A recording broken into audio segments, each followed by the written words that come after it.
Hello नमस्कार, मैं उस्मान अख्तर, आप देख रहे हैं जनजनी। और इस वक्त की बड़ी खबर आ रही है जयनगर से, जहां पर कलवाई थाना क्षेत्र के एक बड़ा मामला का उद्भेदन हुआ है। जहां पर दिनांक 17/2/23 को शाम को कलवाई थाना क्षेत्र हुआ है, जहां पर तारमतोर 17 की शाम में चली थी गोली और एक की मौत हो गई थी।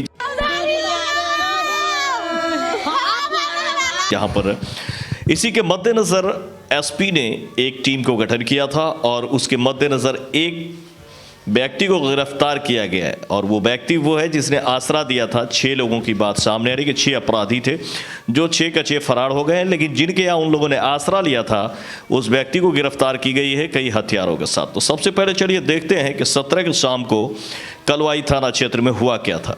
पुरानी रंजिश को लेकर दनादन फायर में एक युवक को लगी कई राउंड गोली हुई थी मौत। मधुबनी जिला के कलवाई थाना क्षेत्र अंतर्गत नरार थाना टोला में पूर्व से चली आ रही आपसी विवाद ने शुक्रवार की शाम हिंसक झड़प का रूप ले लिया, जिसमें रुपेश चौपाल ने रितेश चौपाल 26 वर्ष को गोली मार दिया, जिससे रितेश चौपाल का मौत हो गई। इस बाबत गांव के लोगों ने बताया कि रितेश चौपाल अपने 4-5 दोस्तों के साथ शाम के समय नरार गोट स्थित पुलिया पर बैठा था। उसी समय 2 अपराधियों अल्टो में एवं 3 अपराधी बाइक पर बैठकर आया और ताबड़तोड़ फायर कर परतक। हाँ सर, पहले भी जो विवाद हुआ था हम बताए थे पिछले विवाद में, जो उसमें हमारे घर पे चढ़ के 3 फायर किया था। हमारे भाई को, पूरन चाचा लड़के को 3 फायर किया था। किसने फायर किया था? रुपेश चौपाल ने फायर किया था। उसी ने फायर किया था, रुपेश चौपाल ने। लेकिन हम थाना को खबर किए थे। पहले दूसरा साहब थे उस थाना में, वो आया नहीं, थाने में पैसे खिला दिया गया था, आया नहीं थाना, कलवाई थाना। उसके बाद हम कोर्ट से केस करने गए थे, काउंटर केस, वो भी नहीं होने दिया हमको, क्योंकि ये लोग पैसे के दावा दिखा करके कहीं भी कुछ भी नहीं, सब खरीद लिया। थाना में भी पैसे दे दिया था, सब कुछ कर दिया था। पिछले विवाद में ऐसे हुआ था। 3 फायर किया था। भोगिंदर चौधरी है, उसको हम बताए थे कि हाँ सर ऐसे बात फोन हुआ था। वो उसने सर को फ़ोन किया। सर को फ़ोन करने के बावजूद बताया गया कि यहाँ पे कोई गोली वोली कोई फायर नहीं हुआ है। लेकिन किसने कहा कि गोली नहीं चली है? भोगिंदर चौधरी ने बोला था। ये कौन है? ये है कोतवाल, दफेदार है। इसने बोला कि गोली वोली नहीं चला है। इससे पूर्व ही गोली चला था? हाँ, इससे पूर्व गोली चलाया था घर पे। कितने दिन पहले? हाँ, यही साल भर हुआ होगा। लेकिन कौन चलाया था? रुपेश चौपाल ने ही चलाया था। रुपेश चौपाल ने चलाया था ये गोली। लेकिन थाना को खरीद लिया, थाना नहीं आया, कोई नहीं आया। भोगिंदर चौधरी को भी पैसा खिलाया गया था। वो भी बोला कि सर यहाँ कोई गोली नहीं चला, कोई फायर नहीं हुआ, आप नहीं आए थाना लेकर के। जब लेडीज सब कॉलर पकड़ के भोगिंदर चौधरी को गाली वाली बिठा करके रखा, जब जाके थाना आया था। लेकिन फिर तो भी आया था तो एफआईआर हुआ था? हाँ, एफआईआर किया गया था? एफआईआर किए थे, लेकिन कोई एफआईआर का कोई वो नहीं है, कुछ लिया कुछ नहीं। तो आपने देखा किस तरह से दनादन गोलियां चली आपसी रंजिश में, और एक ने दूसरे पे गोली चलाई और भून के रख दिया, जिसके कारण मौत हो गई थी। अब इसके बाद पुलिस एक्टिव हुई और पुलिस ने दोनों ही जगहों के एसडीपीओ के साथ, सदर एसडीपीओ और जयनगर एसडीपीओ के साथ कई थाना अध्यक्षों को लेकर एक टीम गठित की और टीम गठित करने के बाद इस पे काम शुरू किया। काम शुरू करने के बाद कामयाबी मिली, लेकिन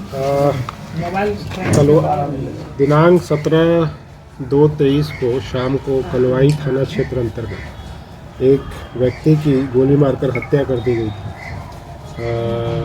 जिसके लिए 33-23 कांड संख्या दर्ज हुआ था 302-120 आईपीसी के तहत कलवाई थाना क्षेत्र में।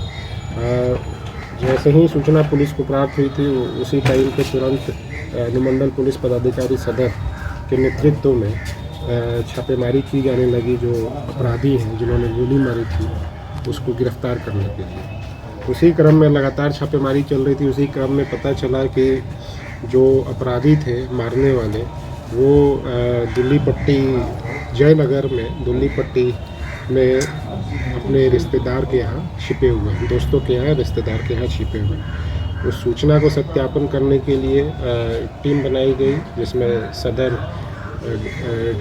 एसडीपीओ और जयनगर एसडीपीओ, उसके अलावा थानाध्यक्ष जयनगर, थानाध्यक्ष खजौली, रहिका, कलवाही और विपिन एसआई जयनगर थाना। लेकिन सारे अपराधी भागने में कामयाब रहे। अगर बात करें तो तत्काल एक को गिरफ्तार की गई है, जिसके बाद एसपी मधुबनी ने किया है ये प्रेस वार्ता। ये सबसे सारे लोगों की टीम बनाई गई और जो जहाँ पे हमें सूचना प्राप्त हुई थी दिल्ली पट्टी में, वहाँ पे छापेमारी की गई। तो वहाँ पे राजीव कुमार मंडल उर्फ राजा, पेशर कुलेश्वर मंडल, वार्ड नंबर 4, इनके घर पे जब छापेमारी की गई तो जो वहाँ पे अपराधी छिपे हुए थे जिन्होंने हत्या की थी, वो भागने में तो सफल हुए, उन्हें पता चल गया। लेकिन वहाँ पे इन्होंने जो जिस हथियार को यूज किया था हत्या करने में, उस हथियार की बरामदगी राजीव कुमार मंडल के पास से हुई। उसके द्वारा बताया भी गया कि ये लोग आए थे, यहाँ पे आए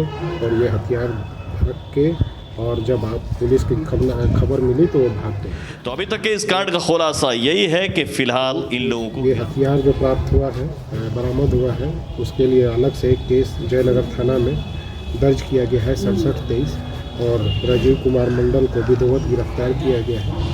और बाकी जो कलवाई का थाना कांड संख्या है उसकी में जो अभियुक्त है उसकी गिरफ्तारी के लिए लगातार छापेमारी की जा रही है। इसमें दो देसी पिस्टल और एक देसी कट्टा और एक जिंदा गोली ATM की बरामद हुई है। इसके अलावा एक MI कंपनी की मोबाइल की भी बरामदगी है और एक काला रंग का बैग है जिसमें ये सारी चीज़ें प्राप्त हुई। तो यही है, इसमें टीम ने लगातार छापेमारी करके और बरामदगी की है और गिरफ्तारी की है, और जो बाकी है उसकी भी गिरफ्तारी के लिए लगातार प्रयास किया जा रहा है। जैसे देवधा में एक मामला हुआ था धमिया पट्टी में, अब तक उसमें कोई गिरफ्तारी नहीं हुई, उसमें क्या कुछ कहेंगे सर? कौन सा मामला? धमिया पट्टी में डाका जने की घटना हुई। हाँ, उसमें हम लोगों की टीम लगातार काम कर रही है। लोग जो थे उसमें पहचान हो चुकी है, नेपाल का गैंग है, उसकी गिरफ्तारी के लिए लगातार हम लोग प्रयास कर रहे हैं। से ये गिरफ्तारियां हुई हैं। तो फिलहाल मुझे दें इजाज़त, मिलते अगले खबरों में। सोहेल अख्तर, आप देख रहे हैं जन न्यूज़।